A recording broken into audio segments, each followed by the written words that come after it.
রাজশাহী ও খুলনায় শুরু হয়েছে 14তম ওয়ালটন জাতীয় ক্রিকেট লিগের দ্বিতীয় পর্বের খেলা।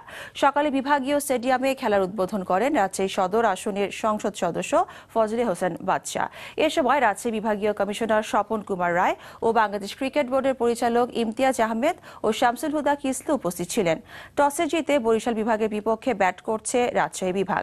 দিন শেষে মিজানুর রহমান ও জুনায়েদ সিদ্দিকীর জোড়া সেঞ্চুরিতে রাজশাহী বিভাগ 87 ওভারে 1 উইকেটে 310 রান করেছে। এদিকে খুলনায় শেখ আবু নাসের স্টেডিয়ামে টসে জিতে স্বাগতিক খুলনার বিপক্ষে ব্যাট করছে রংপুর। দিন শেষে রংপুর বিভাগ 7 উইকেটে 284 রান করেছে। তামিম মিরপুরে বোলারদের দাপটে প্রথম দিনে শাহাদাতের 5 উইকেট শিকারে ঢাকা মেট্রোকে 205-এ অল আউট করে 113 রানে 7 উইকেট হারিয়েছে ঢাকা বিভাগ। মেট্রোর ইলিয়াস সানি নিয়েছেন 4 উইকেট। সাকিবের 2 উইকেট শিকারের পরও খুলনার বিপক্ষে নাইমের সেঞ্চুরিতে প্রথম দিন রংপুরের সংগ্রহ 7 উইকেটে 284।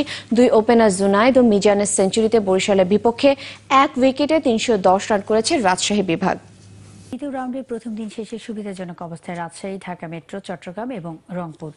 মিরপুর শেরেবাংলা জাতীয় স্টেডিয়ামে শাহাদাত হোসেনের 5 উইকেট শিকারে ঢাকার বিপক্ষে প্রথম ইনিংসে 205 রানে অল আউট হয় ঢাকা মেট্রো। আসিফ 86 রান করেন। জবাবে ইলিয়াস সানি 4 উইকেট নিলে দিন শেষে 113 রান তুলতেই 7 উইকেট হারিয়েছে ঢাকা। এদিকে রাজশাহীতে 2 ওপেনার মিজানুর রহমান ও জুনায়েদ সিদ্দিকীর জোড়া সেঞ্চুরিতে বরিশালের বিপক্ষে প্রথম ইনিংসে বড় সংগ্রহের দিকে এগুচ্ছে স্বাগতিকরা। জুটিতে 267 রান তোলার পর মিজানুরের উইকেট হারিয়ে দিন শেষে 310 রান তোলে রাজশাহী। মিজানুর 148 রানে ফিরলেও 137 রানে অপরাজিত থাকেন জুনায়েদ। বিকেএসপিতে তামিমের 183 রানে সিলেটের বিপক্ষে প্রথম ইনিংসে 367 রান করে চট্টগ্রাম। ঢাকা দিন শেষে সিলেটের সংগ্রহ 1 উইকেটে 10 রান। খুলনায় নাইমের অপরাজিত 109 রানে দিন শেষে স্বাগতিকদের বিপক্ষে 7 উইকেটে 284 রান করেছে রংপুর। মিরপুর শেরেবাংলা স্টেডিয়ামে ম্যাচের প্রথম দিনটা ছিল শুধুই বোলারদের। সকালে টস হেরে ব্যাট করতে নেমে ঢাকা বিভাগের পেসার শাহাদাত হোসেনের বোলিং তুপে পড়ে 84 রানে 5 উইকেট হারিয়ে ফেলে ঢাকা মেট্রো। দলকে একটি সম্মানজনক স্কোর এনে দেয় আসিফ আহমেদের 109 বলে 86 রানের ইনিংস। তারপরও 48 ওভারের মধ্যে ঢাকা মেট্রো অল আউট 205 রানে। জবাবে ব্যাট করতে নেমে ঢাকা বিভাগের স্পিনের সামনে কাঁপছে রিয়াদের ঢাকা। 36 রানে 4 উইকেট নেওয়া ইলিয়াস সানির ঘূর্ণিতে দিন শেষে 103 রান তুলতেই 7 উইকেট হারিয়েছে ঢাকা বিভাগ। এখনও তারা পিছিয়ে 92 রানে। ঢাকা যখন উইকেটের মহোৎসব, তখন রাজশাহীতে রানের উৎসব করলেন স্বাগতিক 2 ওপেনার মিজান ও জুনায়েদ সিদ্দিকী। দুজনের সেঞ্চুরিতে প্রথম দিন শেষে বড় স্কোরের নিচে চাপা পড়ার জোগাড় বরিশালের।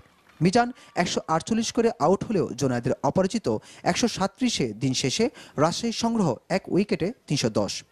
এদিকে 4 বছর পর জাতীয় লিগে প্রথম ম্যাচ খেলতে নেমে সাকিব থামাতে পারেনি রংপুরের নাইমকে।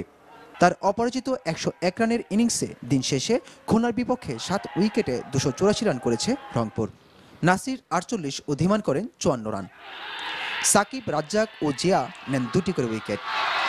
বিকেএসপিতে টানা তৃতীয় ইনিংসে সেঞ্চুরির দিন দ্বিতীয়বারের মতো ডাবল সেঞ্চুরি বঞ্চিত হলেন চট্টগ্রামের অধিনায়ক তামিম ইকবাল। যদিও তার 183 রানের ইনিংসের পরও সিলেটের বিপক্ষে অন্য ব্যাটসম্যানদের ব্যর্থতায় চট্টগ্রাম অল আউট হয়েছে 367 রানে। জবাবে 1 উইকেটে 10 রানে দিন শেষ করেছে সিলেট। নাইম হাসান, এনটিভি।